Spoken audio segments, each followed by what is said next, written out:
Good morning, everyone. I'm Kathleen Dowler, Director of Community Health for Dignity Health, and we welcome you to our town hall. If you're a first-time guest, thank you, and if you're a returning guest, thank you. And we know that today, as with our other nonprofit town halls, will prove beneficial for you with some good information. Special thanks to Melanie Dykstra from the town of Gilbert and Sarah Watts, President of Gilbert Chamber, for organizing the call today. And we apologize for the short notice for this particular meeting. However, we really wanted to get information out on a funding opportunity through the town of Gilbert that has an upcoming deadline. So again, sorry for the short notice, but good information coming to you. The purpose of today's call, our agenda today includes 3 presentations. The first will be presented by Melanie Dykstra, our program supervisor for the town of Gilbert, on the nonprofit funding opportunity through the town of Gilbert. Second, we will have Eileen Aguilar, community health impact analyst from Maricopa County Department of Public Health, and Eileen will present the upcoming COVID assessment that will be launched this month.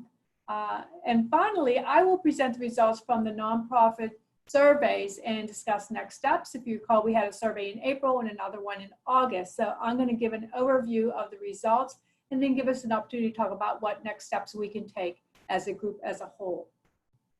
The format we're going to be using today is I will facilitate as usual, introduce the speakers, and open up at the end of each presentation for a short Q&A. And then we want you to use the chat box again for questions and comments. And Sarah's going to overview that to make sure that any key questions you have will be brought up during the Q&A section of each presentation. And then I will also make sure that if there's follow-up after today's call, that we will do follow-ups for important questions or comments as well. So now I want to move to our first presenter, Melanie Dykstra, to discuss the nonprofit funding opportunity through the town of Gilbert. Thank you, Melanie, and are you ready? I am. I will try to share my screen. And Sarah, just to make sure that we're recording, but it says my host disabled my screen sharing. So if you can fix that for me, then I can try to share. I do have a short presentation. We are recording and I am working on it now. Oh, not yet.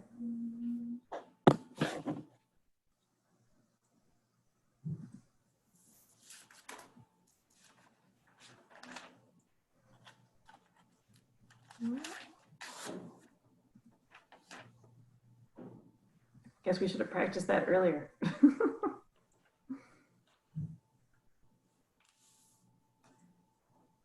The wonders and challenges of technology. Yep.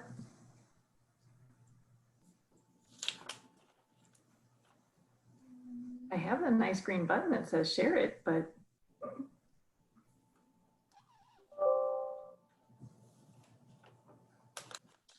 it's not allowing me to set you up to share. Do you want to email it to me quickly? I can do that. Let's see here. Let me pull it. So maybe email it. I usually have a button that would allow me to let you share.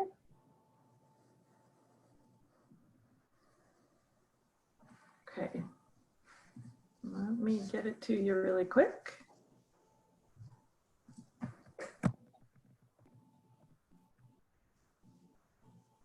Okay, should be coming your direction.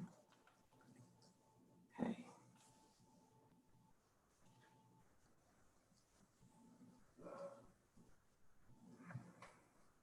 So while she works on that, just a brief, I do want to thank everyone who's on the call today. Some of this information may be something you've heard before, but I do want to just kind of go through all the basics and the details of it to make sure that everyone has the same information. I know there was actually an article that came out in the Gilbert Sun News today kind of talking about the thing, but the dates weren't correct because actually during that council meeting that the recommendation was presented, there was an ask to expedite the process.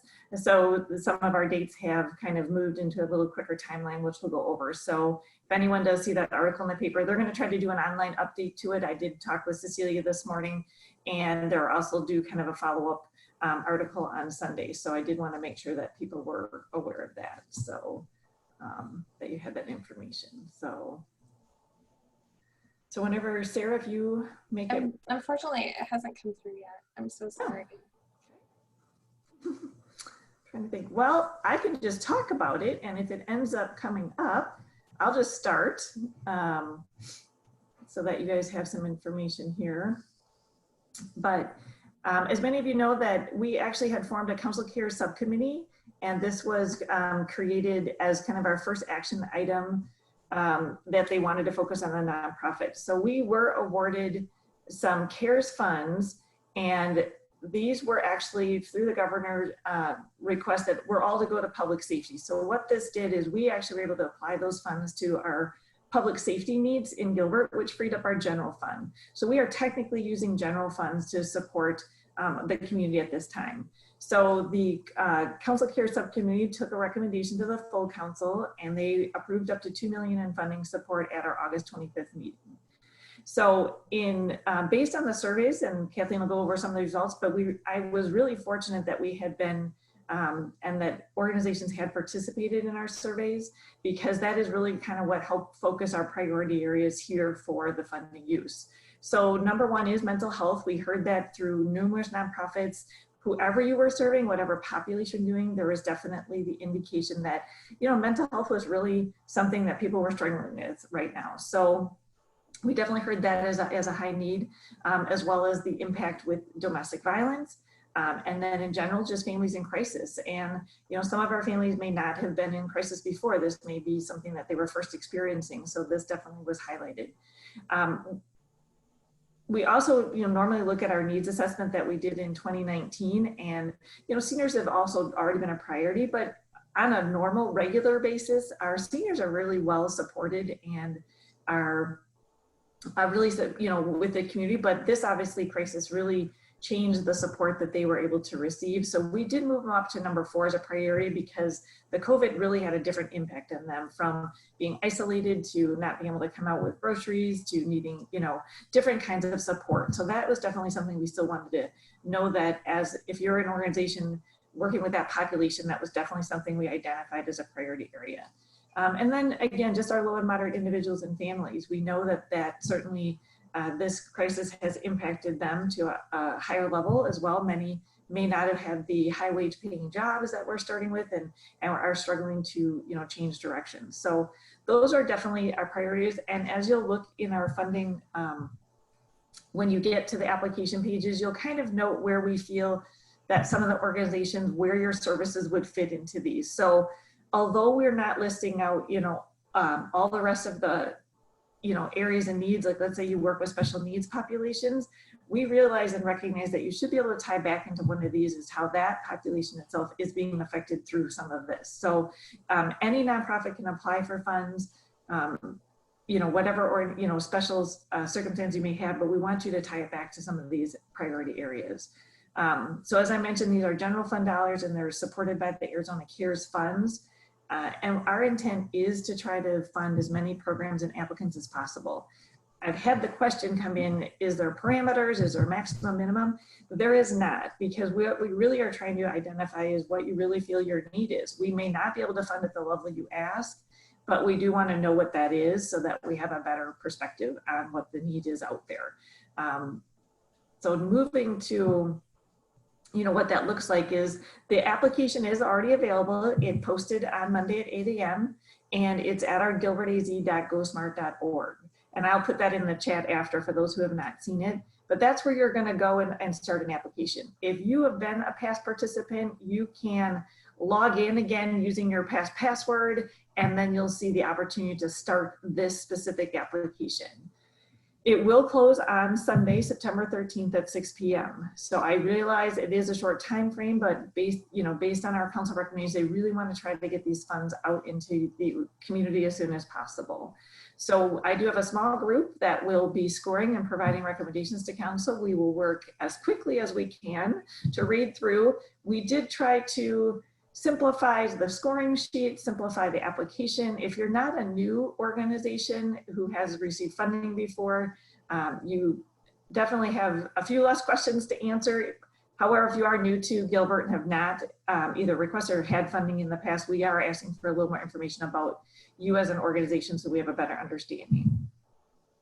So anyone who is approved will again have to do a formal agreement and a scope of work, provide proof of insurance. And so that comes through what's called an accountability contract. So that is something that we'll have to turn around fairly quickly as well. And as an organization, if you are selected, you will be requested to, again, put in quarterly reports on the number of services provided.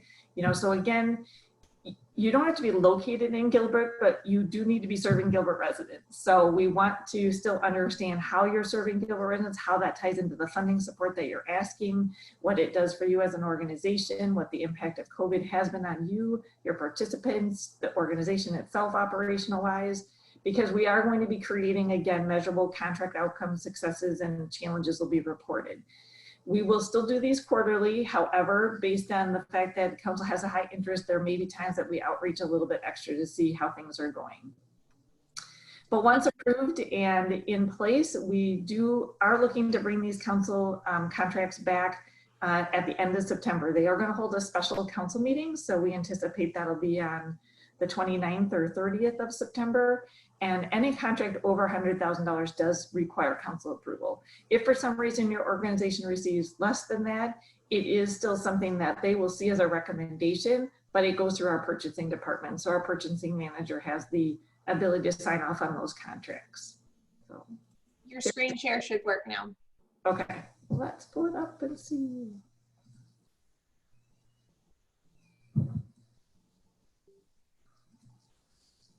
Okay. So that, everyone's able to see that? Yes. Okay, so I kind of just went through all of this. This is the link right here. Again, that is available out, and I'll put it in the chat at the end. So basically, again, the application itself, make sure when you're on that website, you're going to want to just look through the application information, look through the eligibility, the funding, evaluation and resource library for any more information. We kind of have it laid out, especially if you haven't gone through the process before. If you are, familiar with our process, it doesn't change, a huge amount, but, there are a few, different pieces. Just overarchingly, for those of you do need to be a 501c3, and new applicants, like I mentioned, have a little bit of additional information to provide. The one main required attachment that needs to be included and submitted is the budget summary. So I've tried to make this as simple as possible. This is specific to the program you're asking for funding for. I'm not going back and asking for an overarching organizational budget summary compared to the program summary, compared to expenses and revenue. It's really just, hey, if we're going to support a program, what does that budget look like? So make sure that you're as specific as possible on that. That's what we're looking for. If you have more than one program you'd like support for, you will need to do more than one application. So each application is per project or activity. Just make sure you're putting, an application in per program. As I mentioned, we'll try to turn these contracts around pretty quickly, so they will get sent out electronically for you to review, and then we'll send the contract with everything in place. You'll review it if it looks good, if it, it's agreed upon our measurables and things like that. You'll just have someone sign it. You can scan it back and send it back. So for those that are over $100,000, we do like to have the signature prior to that council meeting. For anyone who might not have to go to council, we can get a signature, within those next couple of days. We do anticipate that we're trying to get the funding available to you in the beginning of October. And right now the contracts are going to run through this fiscal year, June 30, 2021. There may be an opportunity to evaluate how it's going throughout. So that's certainly something that we can maybe talk about as it goes. But right now the contracts will be set to end June 30. So you'd want to identify what your support and funding that you can accomplish in that time period, which it'd be nice to make it longer. And again, those conversations may come through as we work through the council subcommittee, but right now that obviously works best in terms of our fiscal year. So with that, I will take any questions that we have. Can you restate the funding amount, the total amount that is being offered for this particular funding opportunity, and then the max per organization, if there is one? Okay, so absolutely. So we were awarded $2 million. We're basically up to $2 million is what's been allocated by council to support nonprofits. So we're anticipating allocating that total amount as depending on obviously what comes in. There is no match required by any nonprofit organization. You don't have to show us how else you would be able to support that difference. We're just looking at what your needs are within the organization. Another question we have is if the organization fits under more than one of the priorities, for example, mental health and individuals with special needs, should they choose both priorities or just choose one? So that's a good question because I can't remember if you are allowed to check more than one checkbox. I think you might be allowed on the application to pick more than one. You'd probably want to pick the one that meets your, is generally what you do most of. And then just explain, we usually have some areas in the narrative that you can kind of outline the information.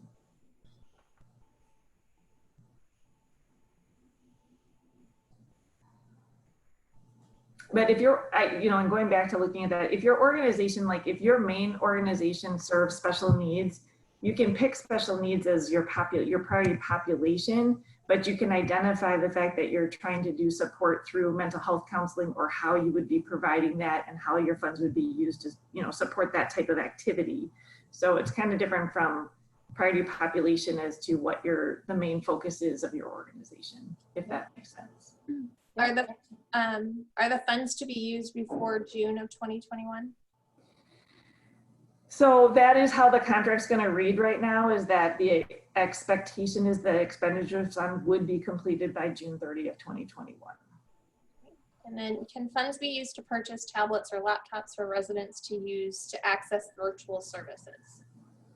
So again, depending on how you present your program need and information, we really haven't put parameters on what you're using the funds for. That's something we'll evaluate against all the others and how it meets the primary needs of the individuals and just the program components that you have. So it's not something that, because these are general fund dollars, we have some more flexibility of how they are used, that we would just take into consideration along with all the other applications that come in if that is something that we feel is definitely of high need. So you'll need to make your case as to why that is something that you need to make sure is supported through funding. Okay. And the next question is, for reporting low to moderate income, if a project is for students, would you accept free and reduced price meal participation as a record of their qualifying income if we don't typically record family income data? Yes, so again, on the quarterly report, we do ask for you to try to qualify what population you're serving. And so it does ask for the low, and we do have income charts. And if you know that they are qualifying for free and reduced lunch, then yes, you would just make an indication that that's the population you're serving. And at some point we may ask you for documentation or backup. You would just want to have some of that information available. And let's see, if applying for a service area such as domestic violence, but for 2 programs, should we submit one application for the service area or one for each program? I think that goes So back to again, if you're an organization that,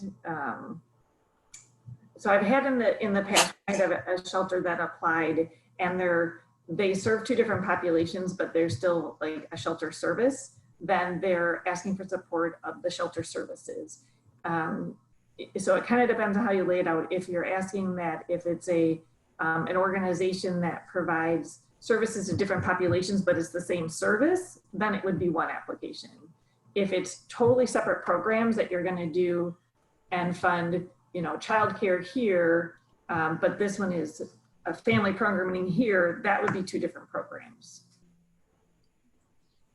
Can we use the dollars for capital expenditure? We serve young women who have been sexually abused and are trafficked. We are looking to purchase a transition home. So, because these funds still need to identify and look at the impacts of how COVID and the pandemic has made a difference, you'd have to make a tie as to why that in itself ties to this crisis in some manner. So you would have to, identify why that as an expenditure would make the most sense with these dollars, because again, these dollars have been awarded to us based on the pandemic crisis. They're not just our normal general fund dollars that we, provide support for nonprofits on a regular basis. It looks like we have 2 more questions. One is food in the form of to-go meals for program participants allowable? Yes. And if the project only serves people with disabilities, would we be able to use the CDBG presumed benefit for people with disabilities to qualify that we are serving low to moderate income people with disabilities? So again, these are not CDBG funds. These are just our general fund dollars. So what we're looking for again is identifying what your primary population. We can look back, you'd want to just have documentation that that's the population you're serving. I understand CDBG automatically qualifies that population as low income. You can certainly state your case that way. Melanie, it seems that the main focus for this particular funding is that it's related to COVID, the impact on the population is being served as it relates to COVID. So again, we're trying to give a little flexibility. So the tie to COVID and the impact can be in numerous ways we know on your organizations. And we just want to understand what that impact is. Many of you have not been able to do fundraisers. Many of you has lost donors, or you don't have the volunteers, or there's been a myriad of impacts of COVID on your organizations and your ability to serve, as well as the people you do serve. So just make some tie in the information as to what that is. Would you be able to go back to the application slide, the previous slide, and clarify bullet 4?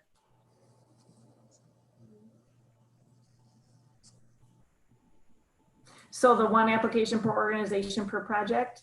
Yes. So again, we've had organizations that they have very different services or very different program operations. So if you are an organization that might do emergency child shelter and need funding for that, but your organization also does family education and parenting, those are 2 different programs that you'd want funding support for, because they're really tied to 2 different ways that you're going to use the funding support and the type of clients and residents that you're serving.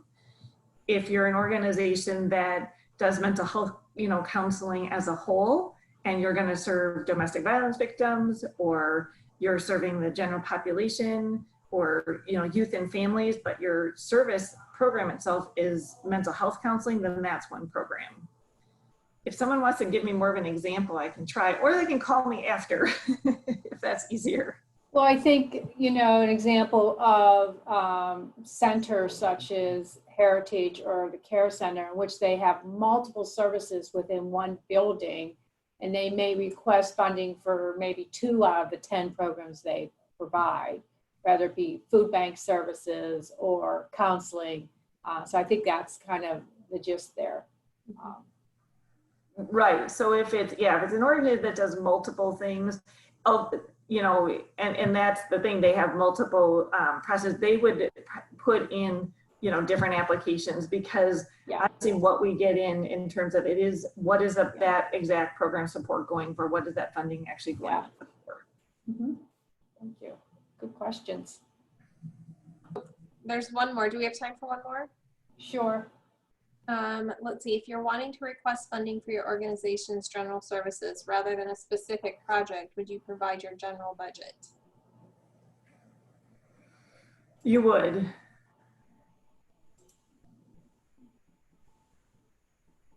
You will tie as to how you're helping Gilbert residents. Just make sure that that's still at the forefront. Perfect. Thank you. Great presentation. Thank you for that important information, Melanie. So if there's no other questions or comments for Melanie, we're going to move to Eileen Aguilar from Maricopa County Department of Public Health. Again, I work with Eileen on a regular basis for the Dignity Health Community Health Needs Assessment, our collaborative advisory group for the county's Community Health Needs Assessment, and also our community-wide health improvement partnership for Maricopa counties, and they do terrific work. And what Eileen wanted to do today is be able to present on an assessment they've kind of added in as a result of COVID to better understand the impact of COVID for Maricopa County population. So Eileen, are you ready to go? Yes, I sure am. And I don't have any slides to share, but again, I can share any information with you, Kathleen, and if it can be sent out or I can send it out, that's great. Okay. Yeah. Hello, everyone. Again, my name is Eileen Aguilar. I'm the Community Health Impact Analyst at Maricopa County Department of Public Health. And I work under the Office of Community Empowerment. And like Kathleen mentioned, I work closely with her and other hospital partners to assess and collect data in Maricopa County for our community health assessment, and also to help with our community health improvement plan of Maricopa County. So as a response to the pandemic and really to learn about the urgent and widespread needs of Maricopa County and looking at all the sectors in the community, we are planning to administer a community sector survey for Maricopa County. And when I say community sector, I mean the different community sectors like the business sector, education, cities and towns, faith-based community organizations, and so on. So we're currently right now in the process of finalizing our survey. And again, this will be a combination of qualitative and quantitative data that we will be collecting within these sectors. And it really is to focus on COVID-19 and the changes and effects that are happening right now. And we really are working hard to capture these, this data so that we can capture some of the emerging needs in our community in hopes to help other organizations assess their needs within their populations. Within this survey, we're gonna ask about capacity, service delivery, safety, and then we'll ask additional questions about maybe some challenges that are that these organizations are facing and other information that we can collect. Our plan is that there's 2 cycles actually, and this is part of the first cycle, the community sector survey, and it's going to begin this month in September. Again, as I mentioned before, we're finalizing that survey. We just got all of the feedback from our partners, and we're solidifying that, and we'll hire a contractor to help us administer this survey. The survey will work on this, planning and administering the survey through October, the end of October, and then we'll do another follow-up in December. And then as we're doing this, there's a second phase of focus groups and individual surveys that we will start working on specifically again through COVID-19 and looking at the emerging issues and needs. And that will start in November and run through May of 2021. So those are some things we're working on. Again, going back to our community sector survey, we will begin the administration probably mid-September, and would love for those of you on the call to participate. And again, I'll provide my information and contact information for those of you to connect. If you'd like to learn more about what we're doing at the county, how we're collecting data, please reach out to me. And also you can go to maricopahealthmatters.org. On our website, we provide information on our community health assessment, our partnership, and additional information for you to be part of the work that we do, so that we, again, are not recreating the wheel. We are sharing data and ideas and helping to improve the health of our community. So that's pretty much all I have, Kathleen. If there's any questions, I would also like to say that the county, this past community health assessment cycle, we were able to create some profiles of Maricopa County, and we have split it up into 5 regional profiles 12 city profiles, and then it goes down to zones. And this is really an effort to hone in on certain areas of the county. If you're interested in these profiles, please reach out to me. I would be happy to share those. They will be posted on our website within the next 2 weeks. Again, we're finalizing all of our reports from our last cycle and are uploading our profiles to help, again, with assessment, with community information, to help you and to help others, whether it be grant writing and or if you need to know more information about specific populations, we're hoping to provide that information for you. Thank you, Eileen. Appreciate it very much. I have 2 questions real quick to help with clarification. One is, you mentioned during the first cycle with the sector survey that there would be a follow-up in December. If you Yes. could talk a little bit about what that follow-up would be, and then if you could give a little bit more of an understanding of what phase 2 encompasses. Okay, so so for the follow-up in December, what our plans are, again, is this initial, we will reach out to the initial organizations within the 12 communities. And what we plan to do in December is follow up on some of those same questions so that we can compare what we've collected and or collect any additional information that we feel has come up in the process. So it'll basically be a touch base with the organizations, because then we want to establish a relationship so that they can, what we're hoping is to work with them on our focus groups. So the cycle two, including the focus groups and the individual surveys, again, this is an effort to collect data for our next community health assessment, which again will help with our reports, our community health needs assessments, and then also help with any additional information that community organizations need to make decisions. Yeah. So that follow-up again is to basically strengthen the relationship and then to introduce them to that second phase, which is the focus groups and the individual survey efforts that we'll do and continue for next year. Perfect. Thank you so much. Are there questions from the group? I haven't received any questions. Okay. I think it might be helpful down the road to have you all present again on the outcome of the sector survey, perhaps, Eileen, at a date further down the road. That would be, I think, very helpful. And of course, you now have access to our report that I'll be going over next. That always helps to have additional data for sure. Absolutely. All right, if there's no further questions, and certainly Eileen, if there's questions or comments that come up after today's presentation, we'll make sure that you receive those. Thank you, Kathleen. You're welcome. Thank you. So next I want to be able to talk about the nonprofit COVID-19 impact survey, and see if I can share. I have to find it. There we go. All right, here we go. So everyone should have received this document prior to today. It's called the COVID-19 Impact Survey Follow-Up Nonprofits, published August 20th, 2020. And I listened in on the council meeting in which Melanie gave an overview of this particular survey. She did a great job. And at the front end of the document is an executive statement.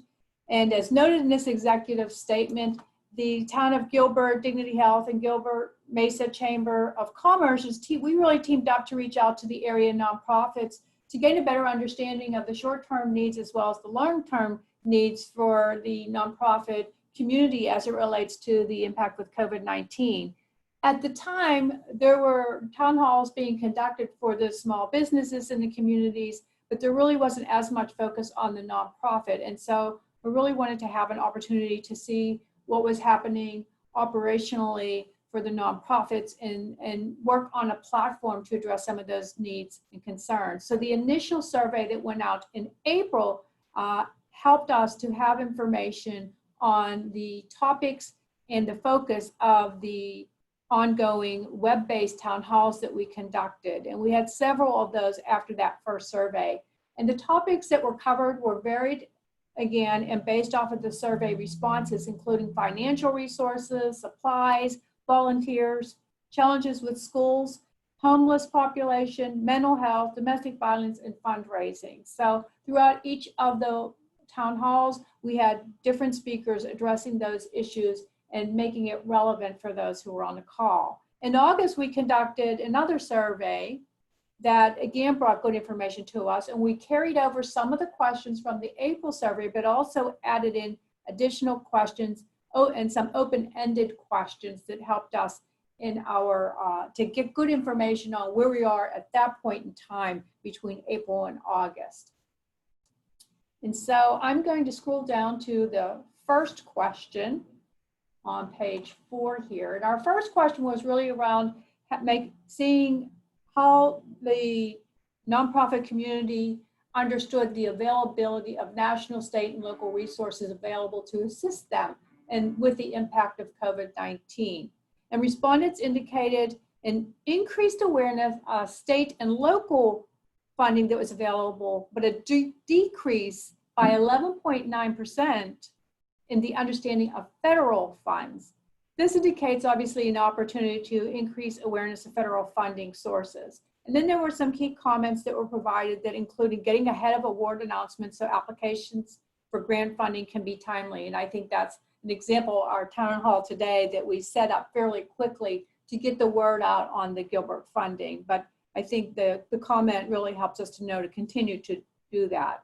There was one organization that had not found any financial resources, which would be a concern, and again presents us with an opportunity to better communicate financial resources through grants and other opportunities at the local, state, and federal level. The second question, and I'm going to go through these fairly quickly so that we can get to some open discussion. The next question asks, right now, which this was done in August, are the following, please indicate your top 3 concerns.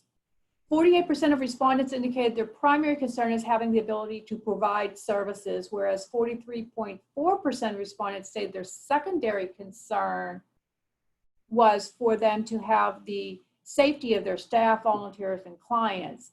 And this concern moved up previously because it was 3rd on the last survey. And then concern for accessing needed funding and resources climbed from 7th in the first survey up to 3rd in this most recent survey, again indicating people need money in the door in order to operate. And comments from this particular question include filling shifts for staff, availability of volunteers, difficulty of filling open staff positions, and concern that if the economy and tourism doesn't rebound, they will have difficulty with funding and program delivery. So again, bringing up the challenges with volunteers. And even though many people have lost their jobs during COVID, some of the positions that were pivotal and important for nonprofits, there seemed to be a gap in availability of individuals to fill those particular positions. And our third question, right now, the following, please indicate your top 3 needs. And the primary needs seem to be funding of operational costs, again, not a surprise, and these were similar to the first survey, funding for salaries and benefits, and then equipment and supplies for the safety of staff and volunteers. Some of our comments here included funding is needed for additional services related to COVID. So those individuals, if you're on a call and you mentioned that one, the Town of Gilbert opportunity becomes a good funding opportunity. And then, of course, several concerns again in regards to volunteers. Volunteers who've had to quit because of risk with COVID, difficulty hiring positions that would help oversee those volunteer in the organizations. And then a really good comment that I thought was important was temporary volunteers are not a viable option because it takes a lot of time and attention to train those volunteers.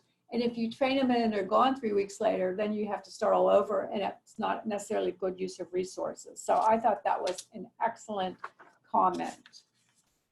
The next page here. What impact has COVID-19 had on your workforce?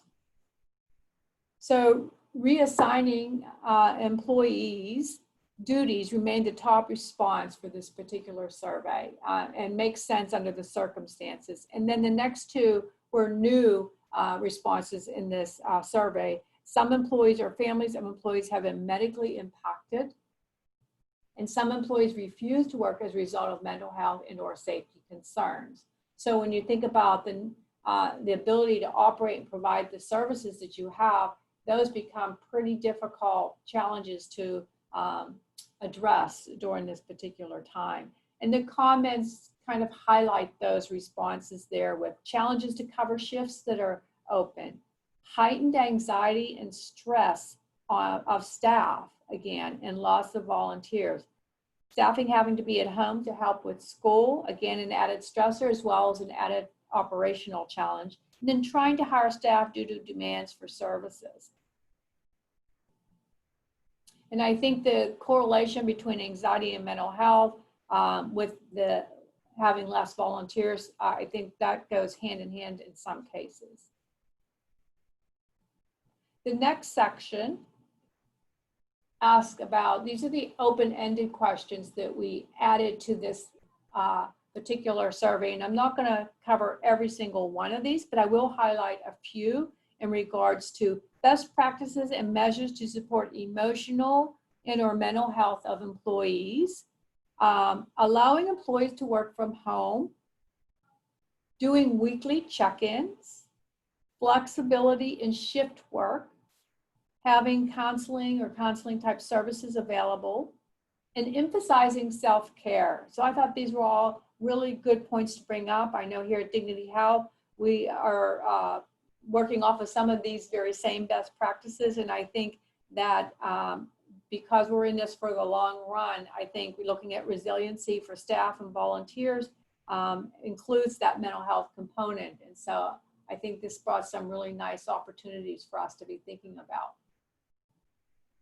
And then we asked if there were any best practices specifically that the nonprofit community could bring to the table. And I'm going to highlight 3 here: allowing employees to design and implement their own work schedules, having our volunteers doing ongoing wellness checks. And I think in some cases, the volunteers are doing wellness checks for the clients that are receiving services.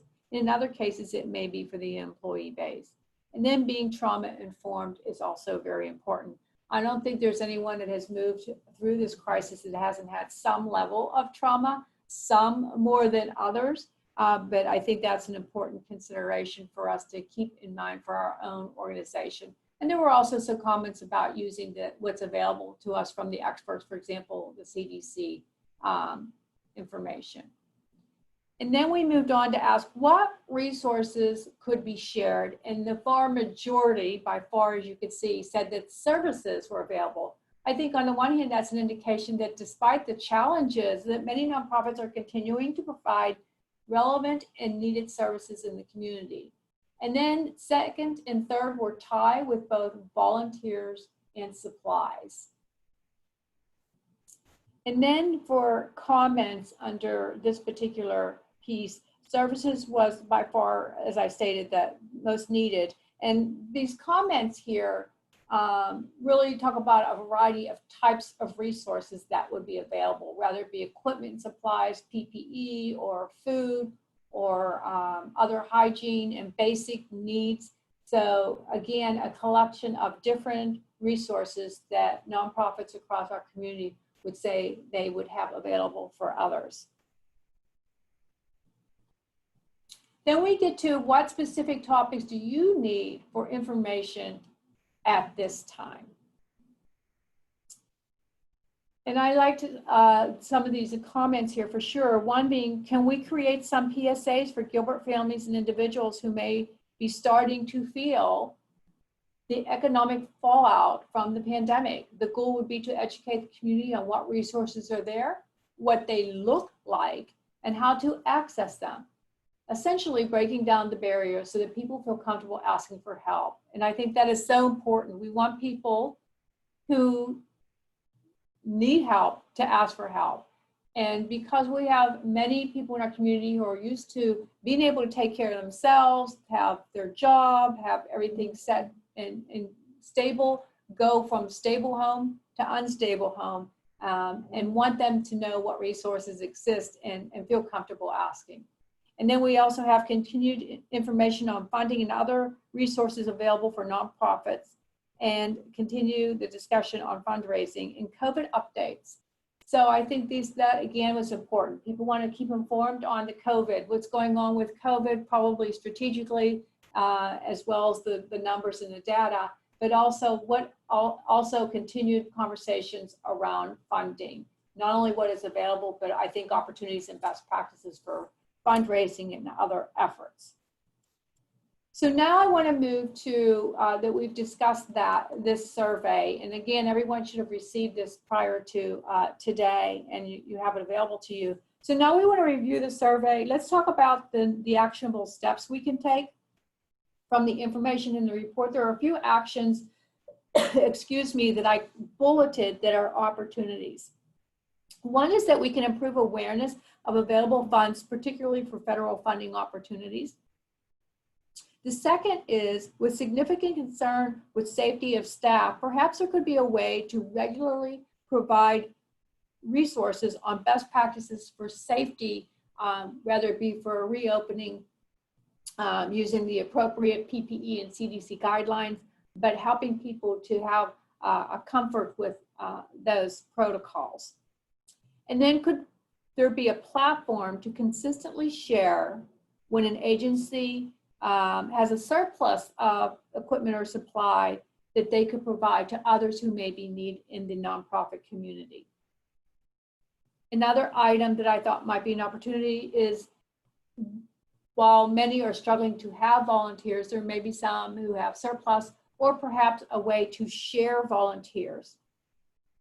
And then looking at virtual support groups for nonprofit staff and volunteers, and offering sessions from trauma-informed specialists or psychologists or other professionals to help nonprofit leaders embed better support to their staff. And to look at the PSAs or other means to ensure community knows where to access resources. And then to continue to provide COVID updates, and to continue to provide information on virtual fundraising and other ways to help get sustainable funding in the door for our nonprofits. So those were a few of the ideas I had with next steps. So one of the opportunities we have as a nonprofit community is to talk about not only the results of the survey and some next steps or actionable items based off of that. And I want to open up for questions and comments as it relates to that. But we also want to talk about our next steps in general. And I'm going to, once we do Q&As on what I just opened up here, we'll have Melanie talk a little bit about what we need to look at for continuing our town halls. Do we want to formalize our coalition? And what is the opportunity for us to move forward? So I want to open up now for questions and comments as it relates to the report and some of the actionable next steps that I just talked about today.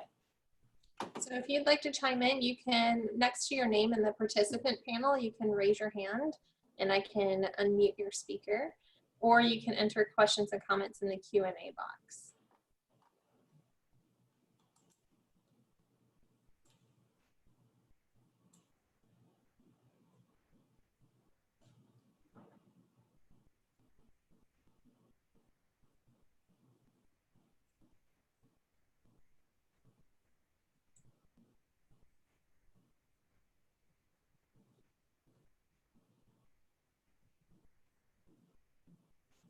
So are there any questions, Sarah? I haven't received any. Don't see Okay. any hands up yet. Maybe while we're waiting, I know Melanie wanted to touch on the PSA. Yeah. Yes, so just briefly, that is definitely something that I shared with our council subcommittee, and it really was something that was received well in terms of, you know, some of those low cost things that we could also participate in trying to share information. So that is definitely something I think we'll try to move forward with. As most of you know, I try to do a monthly spotlight on a couple organizations that's on our neighbor to neighbor page that highlights, you know, what resources and what you're doing. I did just take the opportunity to send out to all of our departments, you know, some of these active resources that, so that, you know, if they come in contact with somebody during their work, we have meter readers, public works folks, you know, they're, you know, police, fire, they're running into people, you know, all different kinds of ways, and wanted to remind them that there are resources out there. And we do provide a community resource card to a lot of our, you know, field staff that are out there. But that's definitely something we want to do a little more highlighting of through our social media channels. So that is something we'll be working towards for sure. Melanie, is this report hosted on your website at all? It's not, but it's a great idea. And I will absolutely put the early one and this one on there. Thank you. I will get that on there. And someone said that they didn't receive the report via email. So perhaps you could just send the links out to the once you have it hosted on the site. Yep. Well, I will send links to that, and I can also try to, you know, send the PowerPoint that I did use today to everyone as well. And then another comment that came in, actually a question, any opportunities to pool resources to help get new employees? So I don't know that I'm the person qualified to do that. You know, I felt fortunate when I know of your needs. It is something that if you're able to share information with me, sometimes if something comes up, I certainly am kind of try to review that and send information out to all the groups that I have on the list, just so that they're aware. So that might be a way that I can help that part. I think, Melanie, that as we talk about the next discussion before we adjourn today in regards to how to formalize this group, that could be something that would become an opportunity in ongoing town halls, is how to pull resources to help with getting new employees. There may be a way in which nonprofits can help each other in that particular challenge. Yeah, perhaps there's an opportunity to do an inventory of maybe those part-time positions that are, perhaps there could be some shared positions or shared work. Another comment is Spanish and other language for PSAs would be great. And I'm taking note of that.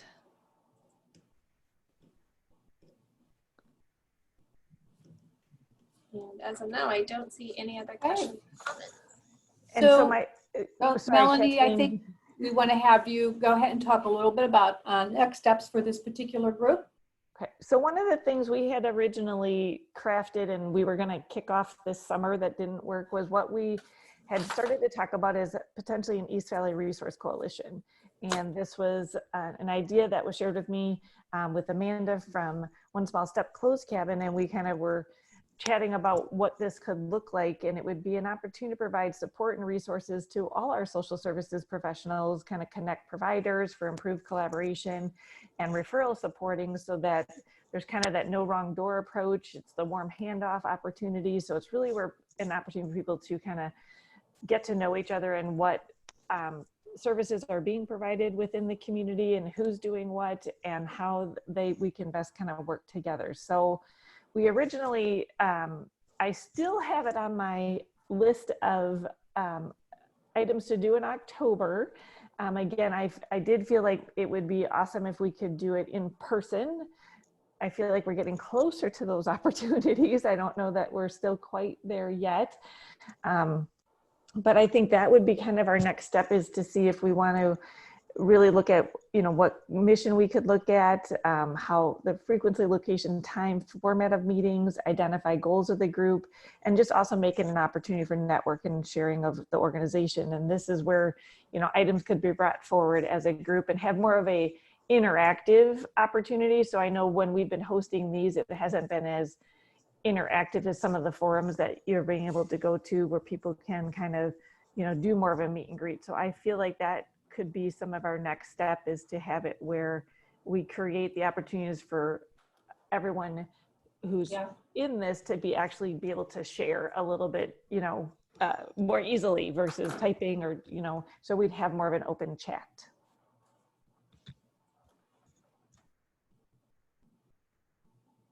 So my thought is to still try to create, that meeting was scheduled for like a Thursday, October 22nd at 8 a.m. And so I think I'd still like to offer that and then create it more of as an interactive opportunity to get started. Yeah. And I think what we'll review is if there is a way for us to do it with a certain amount of people in person safely. I think it'll be, you know, kind of exploring what that could look like. And then, you know, otherwise we'll try to figure out the best way to do it, you know, virtually more interactively. Yeah. Thank you, And Melanie. I think that's an excellent idea to help keep some of the collaboration and energy going.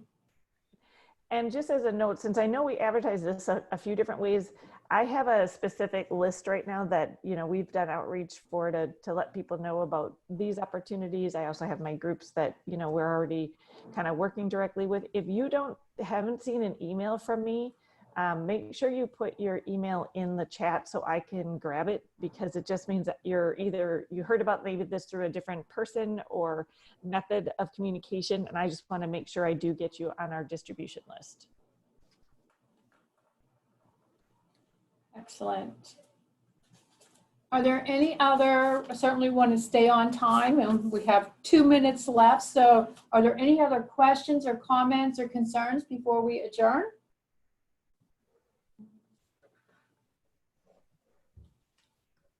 Okay, well, I want to thank everybody for their time. I do see some names being popped into the chat, Melanie. Yep, I'm writing them down.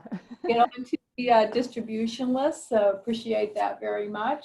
And if there are no other questions or comments, we'll go ahead and adjourn today's meeting and send out an invite to everybody for the October call or in-person meeting to be able to really begin a new journey and new focus for this group to better support each other. So I want to thank you all again for your time and attention today, and we look forward to talking to you very soon.